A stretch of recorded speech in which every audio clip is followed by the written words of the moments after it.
Olá, no programa Vida e Companhia de hoje vamos conversar com a consultora financeira Patrícia Aiello. Ela vai nos contar sobre a profissão, os desafios e o mercado de trabalho. Seja bem-vinda. Obrigada, Pri. E estou muito honrada de estar aqui com vocês, falando do assunto que eu adoro, né? Que foi minha vida inteira ali, falar de consultoria financeira, o assunto que mudou minha vida, a profissão que mudou minha vida, minha realidade. Então, obrigada pelo convite. Eu que agradeço por ter aceito. Para começar, então, o que faz, então, essa profissão? Dá dicas ou realmente vai lá e ajuda a pessoa a resolver os problemas dela financeiros? Isso. É um consultor, né? Uma pessoa certificada, uma pessoa aprovada pela CVM, tem certificação, que tem estudo, que foi formada para aquilo ali, né? Para realmente estar ajudando, orientando, entendendo o seu momento de vida, entendendo o seu perfil, o que é melhor você investir, ou como que você está também com as suas dívidas, porque não é só investir, né? Acho que é olhar o seu panorama como um todo ali, como que está a sua vida, para onde que você quer chegar e te ajudar a traçar essas metas para você chegar mais rápido. Precisa, então, de uma certificação, né? Precisa. Para ser uma consultora CVM, que a gente fala, você precisa... O que é CVM? CVM é o órgão que regula todo mundo que trabalha também ali com investimentos, né? Tá. Então, você precisa fazer o registro na CVM, para eles aprovarem ali, para eles entenderem quem você é. Precisa ter uma faculdade, não nada específico, mas você precisa ter uma das certificações de investimento, né? Um CEI, um CFP, um CGA e alguma dessas certificações também que te ajudam ali, né? Também te orientam a estar com o cliente. Como tudo isso começou na sua vida? E olha, isso aí é história boa, hein? Eu comecei muito nova a trabalhar, família, acho que como a maioria dos brasileiros, né? Família muito humilde, entregava panfletos de uma gráfica no centro do Rio de Janeiro. E aí, uma vez eu falei, caramba, eu nasci para algo muito maior. Sabe quando você tem aquele negocinho ali dentro? Não, o que eu vou fazer para mudar minha vida, né? E aí eu comecei a pensar, caramba, como que eu vou mudar minha vida? E eu vi que o mercado financeiro, né? Eu conheci uma pessoa que era do mercado financeiro, um amigo, e falei, caramba, esse é um bom mercado, lidar com dinheiro, né? Eu acho que deve ter bons salários, é isso aí que eu vou. E aí eu comecei e não parei nunca mais. Aos 19 eu entrei para um banco, comecei o mercado financeiro e até hoje eu não parei. Nem vou falar que eu sou jovem, né? Mas já tenho mais de 20 anos aí. E aí eu não parei mais. E realmente mudou minha vida, porque quando a gente fala de educação financeira, né? A gente, infelizmente, ainda não tem nas escolas. Algumas já começaram a ter, mas a gente não aprende isso na escola, né? Imagina que cultural, minha mãe também não entendia, meu pai também não entendia, não foi passado para mim. E eu tive que aprender. E aí, aprendendo aquilo ali, minha vida foi muito mais... Eu tive momentos ruins, momentos de dívida também, porque eu fui seguir a cultura que eu era, né, educada, então eu seguia a mesma coisa, e também o ambiente que eu vivia. Quando eu fui mudando de ambiente, que eu fui aprendendo, que eu fui estudando, aí as coisas foram mudando ali. E aí eu consegui guardar dinheiro e o dinheiro, eu falo assim, o dinheiro não traz felicidade, desculpa, mas ele te dá uma liberdade de escolha, de momentos ali que nada mais, uma tranquilidade, né, que não tem preço, né. E hoje, outro dia fizemos uma pesquisa, mais de 70% dos problemas de saúde são ocasionados por falta de dinheiro, pelo estresse da falta de dinheiro. Quando você começou, então, a se envolver com essa profissão, você já gostava, por exemplo, de matemática? O que a gente pensa? A questão consultoria financeira, dinheiro, matemática, investimento. Você gostava disso? Uma pessoa precisa gostar disso não precisa, porque eu não para lidar com dinheiro? Não era boa assim, em matemática, né? Até ok, mas assim, eu era boa em química, não era boa em matemática. Mas a gente tem essa cultura, né? E a mulher, então, pior ainda, que fizeram a gente acreditar que mulher não era boa com números, né? Que só sabia gastar e não é nada disso. Que nem tecnologia também, todo mundo fala, nossa, mas é muito difícil. Não é. Se você parar, se você quiser, a gente pode tudo. A gente aprende. E não tem nada. Ainda mais nos dias de hoje, né? Com tanta tecnologia para ajudar a gente, não precisa nem saber tanta matemática como eu precisei saber lá no passado, né? Então, não tem isso, Pri. Todo mundo pode, todo mundo tem que aprender, nem que seja o básico ali para saber o que é melhor para cada um. Então, né, e estar junto com o seu consultor, mas você tem que saber pelo menos o básico. Como que acontece um atendimento? Um cliente te procura, uma pessoa física, jurídica, como que é? Hoje eu atendo física e jurídica, né? Quer dizer, hoje não, sempre, minha vida inteira sempre foram pessoas, né, pessoa física e jurídica. Então, todo mundo tem ali, vamos falar da pessoa física aqui, né? Como que a gente atende? Entender, como eu te falei, eu preciso entender quais são os seus gastos, eu preciso entender qual é a sua renda, eu preciso entender quais são as suas metas, seus sonhos, para transformar aquilo em metas e objetivos muito bem definidos. Eu preciso entender também o seu perfil do investidor, porque não adianta eu falar para você, então vamos colocar tudo em ações aqui, que você vai ganhar um dinheirão durante um tempo, e aquilo faz mal para você. Então, tem toda uma matemática envolvida ali para que a gente possa estar entendendo você também, né? Então, primeiro é passar o raio-x da pessoa que você está atendendo. Para depois, a última coisa são produtos financeiros. Então, é muito mais entender esse momento, seus sonhos, como que a gente transforma em meta, como que a gente vai dividir, como que é a sua renda, como que estão seus gastos. Entender isso tudo para depois a gente entender de produto financeiro, entendeu? E no caso da pessoa jurídica, você ajuda até a salvar algumas empresas? Sim, ajudo, porque aí tem muita questão tributária. O Brasil é bem complexo nisso. Então, entender como que a pessoa gasta um pouco menos ali, né? Na hora se ela está fazendo de forma correta os tributos, como que ela aumenta a receita dela. Às vezes está gastando num ponto que não tem necessidade. A gente olha ali, às vezes tem vários softwares ali. Se a gente juntar tudo, às vezes tem uma solução diferente para gastar menos. Tem tanta coisa que você pode fazer. Acho que é entrar e fazer aquele raio-x também da empresa, porque sempre tem alguma maneira de você melhorar. Então, na verdade, você não se aperfeiçoou ali só na questão financeira. Tecnologia você também precisa saber. Precisa, né? Eu adoro, eu sou mercado financeiro e tecnologia, porque eu falo que a tecnologia, ela, na verdade, ela existe para quê? Para facilitar a nossa vida, né? Para que a gente possa nós somos seres pensantes, né? Então é para fazer aquele trabalho que a gente não precisa, rotineiro ali, e para facilitar tudo que a gente puder. Então a gente tem que usar a tecnologia sim a nosso favor, né? Então, eu sou fantástica. Acho que dinheiro e tecnologia você tem que saber, nem que seja o básico.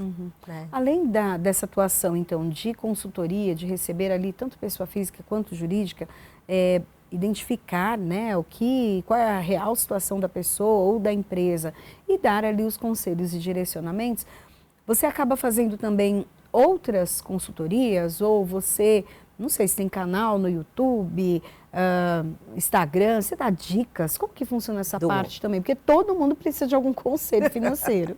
Sim, dou bastante. Eu tenho canal no Instagram, tenho no YouTube ali, dou bastante dica financeira. Tem agora o meu livro ali também com dicas diárias também para sucesso na vida. Isso aí eu demorei uns 10 anos escrevendo, mas vem com tudo que eu aprendi ao longo dessa jornada inteira aí no mercado de trabalho como um todo, né? Então, assim, eu dou bastante dica nas redes sociais e eu falo, gente, você tem que aprender, nem que seja o básico. Hoje tem tanto material na internet, tem tanta coisa bacana. Veja pessoas que são certificadas, acompanhe elas, vai escutando ali, que você vai aprender, nem que seja o básico, né? Porque é importante. Verdade. Bom, nós fomos às ruas, né, aqui de São Paulo, para ter algumas perguntas, né, de pessoas que estavam ali e têm dúvidas em relação ao dinheiro, principalmente. Certo. Parece que quando você pergunta para todo mundo, alguém tem uma dívida? Levanta a mão, né? Acho que a maioria ali levanta a mão. Mas como lidar com tudo isso? A gente vai ouvir agora.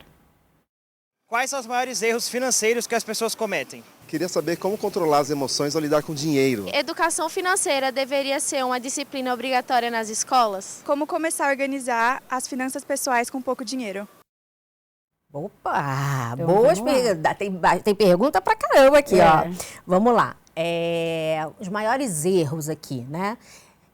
Achar que você precisa investir muito. Não. Mais importante do que investir muito é investir sempre. Nem que seja R$10 todo mês, você tem que investir, porque aquilo ali é um hábito. Investir é um hábito. Você vai fazendo, você vai juntando, e aí você vê o montante crescendo, vai te animando mais ainda, né?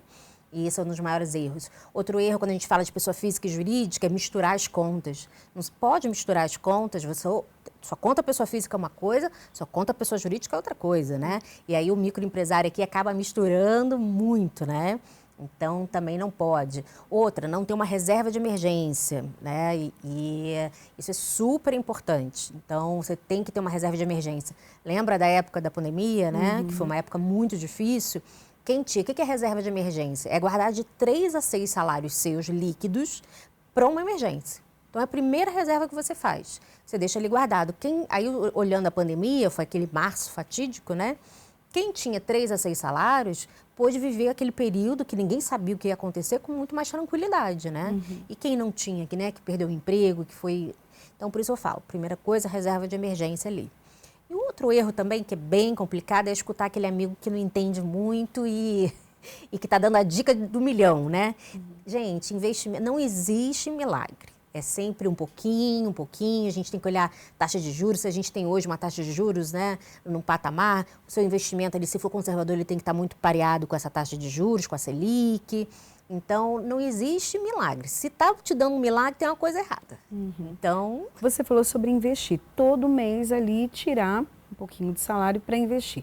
Esse investimento é guardar na poupança ou investir mesmo, comprar ali na Bolsa de Valores? Não falo nem na Bolsa, Pri. A poupança hoje, ela rende, né? Ela tem um rendimento muito pequeno. E hoje, em torno de 6,5%, vamos colocar assim, ao ano, né? E hoje a gente tem uma Selic, que já passou dos 14%. Então, já é o dobro da poupança.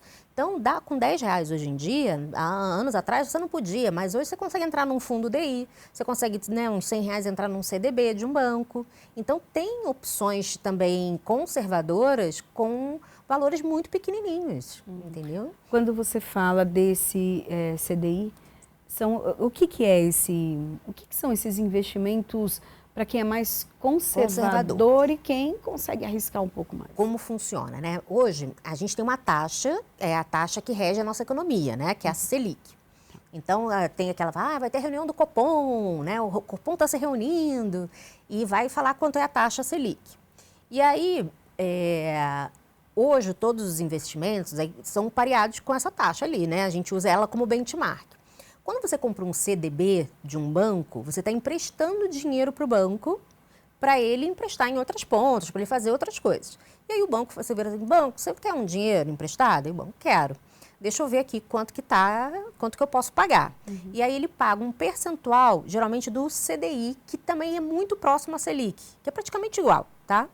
Então, só que aí não vou misturar, vou falar que ele paga um valor parecido com a Selic ali. Vou pagar tantos %. E aí ele te remunera porque você emprestou aquele dinheiro para ele, tá?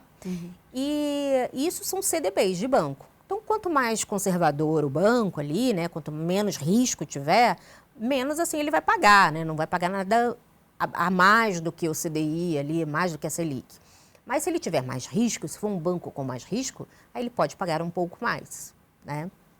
Então, são super conservadores. Quando você compra um fundo, aí já é diferente. O que é um fundo? É como se tivesse juntado pessoas para investir em papéis ali e você tivesse, tipo, como se fosse um condomínio.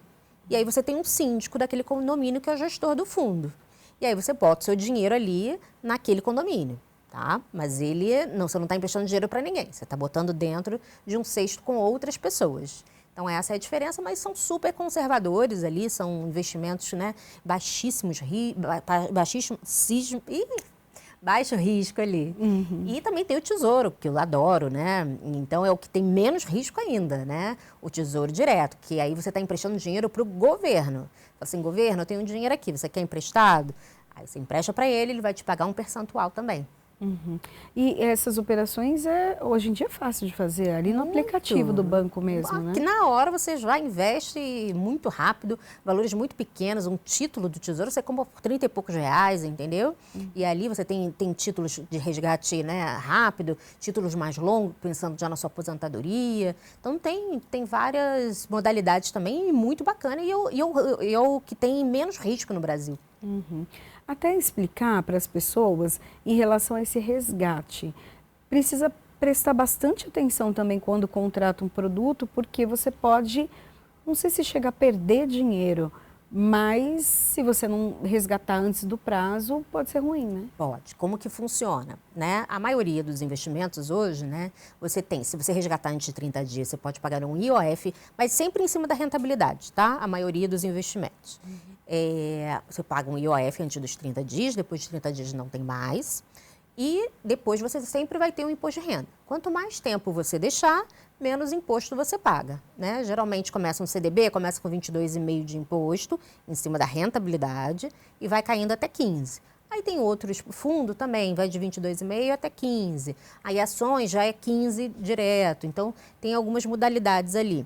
Mas um ponto importante que você tocou é a carência, né? Que na hora que você vai investir, ele diz ali, esse CDB é para resgate imediato, ele quando você pedir o resgate, ele geralmente aparece assim, dê mais alguma coisa, dê mais 5, dê mais 20, quanto tempo ele demora para cair na sua conta. Isso é super importante você olhar também. E como que é para você, como mulher, estar nessa área que, como você mesma disse no comecinho do programa, parecia que a matemática não é para mulher, ou seja, essa questão financeira também não. Mas aí você está numa área que é predominantemente ali gerenciada por homens. E já sofri muito. Imagino. Ainda sofro até hoje. Mas eu já nem ligo. Acho que já liguei muito, já chorei muito, caramba, já fiquei indignada, já tive a pauta da mulher muito mais forte, assim. Mas hoje eu já nem ligo, né? Acho que eu já me acostumei tanto, então entra por um ouvido, sai pelo outro. Eu falo que a gente precisa confiar na gente, né? Então, a partir do momento que eu tô muito confiante de quem eu sou, mas é claro que eu tive que estudar 3 vezes mais que eles, né? Mas a partir do momento que eu estou confiante de quem eu sou, aí entra no ouvido e sai pelo outro. Mas já passei assim, cada uma que eu nem te conto. E o que principalmente você escutou, assim, era mais frequente? Às vezes eu não escutava, eu fingiu que eu nem existia. Isso mais acontecia. Tinha reunião, não me chamavam. E eu era par ali, né? Tudo igual. Eu falava uma coisa e um homem falava a mesma coisa com uma outra palavra ali, dava atenção para ele, não dava para mim. Então, mas, assim, isso já foi... Mas eu sou tinhosa também, né? Então, fui. E hoje ainda somos muito poucas no mercado financeiro, mas já está muito melhor do que quando eu comecei, né? Mas ainda somos poucas. Eu quero ver mais mulheres ali. As mulheres que se identificam nessa área, quais são até os recadinhos, os conselhos que você pode dar para ela, até para se posicionar em relação ou ao preconceito ou esse estigma, né, que colocaram aí de que mulher na área financeira é mais para gastar, como você disse. Experimente, né? Você tem que experimentar. Começa a ver que você pode, entende ali você mais, começa a ter... entender ali quem é você, né? A partir do momento que você começa a lidar com o seu dinheiro também, você começa a ter mais confiança em você. E outra coisa é resiliência, né, Pri? E, gente, e tá tudo certo, né? E entra num ouvido, sai pelo outro, respira fundo, vai ter dia que você vai chorar, que você vai estar mais sensível e não sei o quê. Mas, gente, você é tão profissional quanto. Então, isso que tem que entender que todo mundo é ser humano. Todo mundo é ser humano e isso que importa. Né? Você comentou, né? A pessoa começa a lidar com o seu próprio dinheiro, depois trabalha nessa área, ela tem uma rentabilidade bem positiva. Sim. Mas não é fácil, né? Porque você lida também com o dinheiro dos outros, você vende produtos também. Fala um pouco disso. Resiliência, né? Acho que é a palavra principal para o mercado financeiro. Resiliência, porque o cliente está muito feliz com você quando está tudo funcionando bem. A partir do momento que começa a cair, trabalhar com dinheiro, né? Eu já liderei muitos times dentro do mercado, né? E eu sempre falei para o meu time, gente, desculpa, mas é muito forte, mas as pessoas matam por dinheiro. Então, dinheiro é muito complicado. Vocês estão lidando também com o dinheiro da vida da pessoa. Só ela sabe o que ela lutou para conseguir aquele dinheiro, né? Então, dinheiro é sempre muito complicado, né? Então, tem que ter muito critério, tem que respeitar as regras ali, perfil, isso é o mais importante, respeitar perfil do investidor, né? E é possível, sim, ganhar bastante dinheiro com o mercado financeiro. Hoje é uma das profissões que pagam bem, né? Mas você tem que estudar o tempo todo, você tem que estar antenado o tempo todo, né? São calls diários ali para falar, porque a política muda o mercado financeiro, né? Não é só a economia. Então, você tem que estar ligado ali, você tem que entender muito bem de economia, política, de tudo que está acontecendo no Brasil, né? Para ver, e no Brasil e no mundo, né? Para você ver o que está acontecendo, o que pode respingar nos investimentos. E você tem que se doar muito ali, e tem que ser muito verdadeiro, todo mundo que sentar na sua frente ali. Eu lembro que eu virei gerente de banco, tinha 20 anos. E quando eu cheguei em casa, eu virei para minha mãe e falei, olha, eu vou ser promovida, vou virar gerente de banco. E naquela época, né, caramba. Aí minha mãe, não, eles estão loucos, espera aí, deixa eu falar com o seu chefe, não pode, não pode. Eu fiquei até magoada na hora, né, Pri? Eu falei, caramba, minha mãe, né? Mas quando você senta naquela cadeira e você olha a pessoa que está na sua frente, você tem uma responsabilidade tão grande. Porque você está ali para traçar os sonhos daquela pessoa junto com você. Você está traçando, né, toda uma trajetória de uma família, né? Você vai influenciar em tudo ali, né, com aquela família, a partir do momento do investimento que você indica, do produto que você indica, de como que ele vai... Às vezes você está preparando o dinheiro para um filho estudar, né, no futuro, para comprar uma casa própria, para comprar um carro que foi dos sonhos, para fazer aquela viagem. Você vai participar da vida da pessoa. Então, é uma responsabilidade muito grande estar ali sentado, né? Mas compensa, né? Eu também adoro. Eu recebo um monte de fotos, né? Às vezes no privado. Olha, você me ajudou a conquistar isso, você me ajudou a conquistar aquilo. É por sua causa que eu estou aqui, que eu estou fazendo isso. E isso é muito gratificante também. Não é só a parte financeira, né? Então, você ajudar, você estar junto ali, você cuidar daquelas pessoas, da família, saber que você está impactando, né, vidas ali. Então, em que momento se contrata um consultor financeiro? Olha, acho que quando a gente está começando... Você pode aprender, sim, as primeiras regras. Por isso que eu falei, você tem que aprender as primeiras regras, né? Ali. E depois, quando as coisas vão crescendo mais, que você precisa começar a traçar, né? Porque quando você está começando ali, você é mais novinho, você vai guardando e tudo bem, você vai aprendendo um pouco. Quando você começa o montante ficar maior, né? E aí, caramba, eu estou com metas muito maiores, que chega um momento de vida, que aí a casa, o carro, a viagem, filhos. Aí acho que ali já é um momento de você ter um consultor para estar do seu lado também, para ir começar ajustando ali. Mas acho que começa... desde pequeno você pode ir sozinho, educação em casa. O meu filho tem 8 aninhos, ele começou a investir desde os 6. Porque eu abri a conta para ele e falei, vamos fazer aqui, qual é o seu sonho? Aí ele queria ter um carro aos 18 anos. Eu falei, então quanto é o carro? Botamos o valor do carro e quanto ele tem que ir gastando. Aí no aplicativo aparece, né? Qual o percentual que ele já tem do carro. Ele, mamãe, então vou guardar mais um pouquinho. E aí ele vai botando ali e aí ele vai tomando gosto, né? Então... Mas vai chegar um momento que, às vezes, ele vai escolher uma outra profissão e que ele vai precisar ter um apoio ali de um consultor, né? Porque cada um tem o seu talento, né? Então, acho que quando o montante começa a ficar maior, e os sonhos maiores também, os objetivos maiores ali, aí é hora de chamar um consultor, né? O que precisa ter um consultor para ser realmente um bom consultor? Empatia, né? Se colocar no lugar do outro. Acho que empatia, saber ouvir cada detalhe ali, isso é super importante, ser um bom ouvinte. E como falei ali, resiliência também, porque vai ter momentos que você vai precisar ser duro também, né?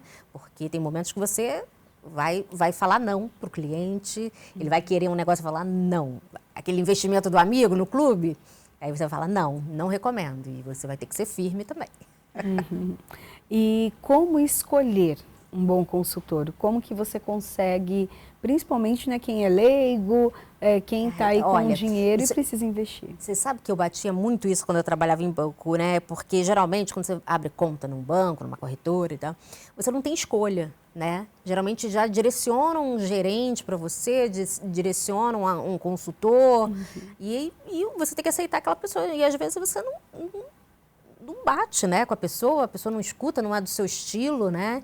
Então, o que eu falo é que você possa escolher, que você chegue na hora que for abrir conta ali, que você converse dentro de uma agência, ainda existe agências bancárias, a corretora, entender quem é, se você gosta mais de ser atendido por homem ou por mulher, que faça os seus pedidos, pergunte ali, olha, o meu perfil é assim, assado, quem você teria nesse perfil para estar me atendendo? Então, conversa, porque eu sempre briguei que eu fui executiva de um grande banco, e eu falava, gente, a gente vai acertar quando a gente colocar no app, para a pessoa escolher quem ela quer, né? E ela vai ver o perfil dessa outra pessoa que combina mais com ela ali, e aí ela vai poder ter o direito de escolha, né?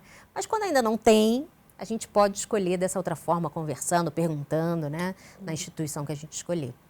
Normalmente, um consultor financeiro, ele trabalha em banco? Não, ele pode trabalhar, tem consultores dentro de banco. Vamos falar, todo mundo que trabalha com investimento, porque hoje tem tantos nomes ali, né, que às vezes a gente fica um pouco mais confuso. A gente tem o gerente de banco, que tem certificações também, que pode se tornar um consultor CVM. Se ele sai do banco, ele quiser se cadastrar, ele pode, mas ele também tem a certificação, que todos os bancos exigem. A gente tem ali o próprio consultor CVM, a gente tem o assessor de investimento autônomo, que trabalha em escritórios credenciados de corretoras, também ali para trabalhar. A gente tem o planejador financeiro, que aí ele tem uma certificação específica, que é o CFP. Então, a gente tem alguns nomes ali nesse mercado, né? Então, aí tem o gerente, tem o banker, tem assessor, consultor, mas todo mundo trabalha da mesma maneira ali, pensando realmente ali quais são os seus projetos para o futuro, como que a gente traça metas muito bem definidas para você conquistar seus objetivos. Então, todo mundo trabalha pensando ali realmente em relacionamento. Né? Todo mundo ali, o mais importante, o que liga todo mundo é que a gente tem relacionamento ali com o cliente, porque a gente participa da vida toda, né? Aí fora do banco, onde que a pessoa pode trabalhar também? Só nas agências de... Pode trabalhar nas corretoras. Corretoras, né? Escritórios de agentes autônomos, que a gente fala, né? Que agora é assessor de investimentos, escritórios credenciados Ancora ali. E você pode ser um consultor também, livre ali, né? Um consultor de investimento, seu escritório de consultoria também. O mercado está aquecido para essa profissão? Muito aquecido. A gente ainda é muito pequenininho, né? Quando a gente olha para fora, então tem muita oportunidade de crescimento. Hoje eu tenho uma empresa, hoje eu não trabalho mais, né? Tenho uma empresa de consultoria ali. E a gente faz formação, né? E quando a gente libera ali para novas turmas ali a formação, é muita gente procurando, muita gente, porque realmente é uma profissão que muda de vida, né? Então, muita gente procurando, muita gente querendo saber, isso é muito legal, né? Porque, como a gente falou, a gente não tem isso, né, na infância, a gente não tem isso nas escolas, a gente ainda não tem também professores formados para poder dar essas aulas, acho que a gente está engatinhando ali, mas que eu acredito que no futuro ainda, né, acho que São Paulo já tem, né, a obrigatoriedade, né, no estado, muito bacana, mas ainda não é no Brasil inteiro, né? Então, espero que isso mude em breve. E como os seus clientes chegam para você, levando em consideração esse contexto de que a gente não aprende a lidar com dinheiro de criança? Hoje em dia, né, acho que nos últimos anos se fala um pouco mais sobre isso, mas no máximo que a gente tinha era o cofrinho. É verdade. Então, é mudar a mentalidade, é começar a entender, botar no papel, organizar. Eu falo que o orçamento, eu dou muita aula social de orçamento doméstico, né? Porque a gente, às vezes, não tem muito controle ali e é super importante você entender o que você gasta, né? Eu estava conversando ali fora, agora no corredor, e aí eu falei assim, eu nunca fui a favor de cortar gasto. Até porque eu gosto de tomar, você fala, corta o cafezinho. Não, eu gosto de tomar meu cafezinho.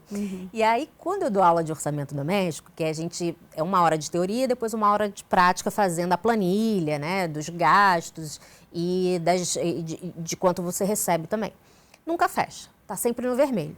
E aí todo mundo, caramba, não tem mais o que cortar. Eu falei, ninguém vai cortar nada aqui. Vai todo mundo aumentar a renda. Porque hoje tem tantas maneiras, hoje a gente não é mais de uma profissão só, de um bolso só. Antigamente era isso, né? Você só tinha aquele seu emprego, CLT, e ficava na empresa 30 anos. Hoje não, dá para fazer tanta coisa, você tem que ter outros bolsos ali, né? Eu estava comentando com a Flávia, ele falando, caramba, teve uma época que eu trabalhava no banco, eu vendia joia, tirava foto e ainda no final de semana participar de eventos, né? Porque eu queria mais dinheiro, eu queria viajar, eu queria passear e o dinheiro não dava, né? Para pagar tudo que eu tinha que pagar. Então, vamos aumentar a renda, né? Tem tantas maneiras hoje na internet. Nesse curso de orçamento doméstico, eu dou muito pro social. Eu ensino mais de 50 formas de ganhar renda ali, renda a mais ali para complementar seu salário, né? Então, é isso. Bom, para quem ficou interessado, procura o seu Instagram. Meu Instagram, é Paty Aiello, que está lá. E lembrando aqui, novamente, o livro, né, que você trouxe aqui para a gente conhecer, que dá dicas diárias para o bem-estar, né? Não só financeiro, mas o bem-estar da vida. Isso, e não tem desculpa, é um dia de cada, é uma página por dia. Obrigada, viu, pela sua participação Obrigada a hoje você. e dividir com a gente sobre essa profissão tá aí tão abrangente, né? E pode ajudar muita gente também. Obrigada. Obrigada a você. Bom, o programa Vida e Companhia fica por aqui. A gente se encontra na programação da Rede Alesp. Até o próximo programa. Tchau, tchau.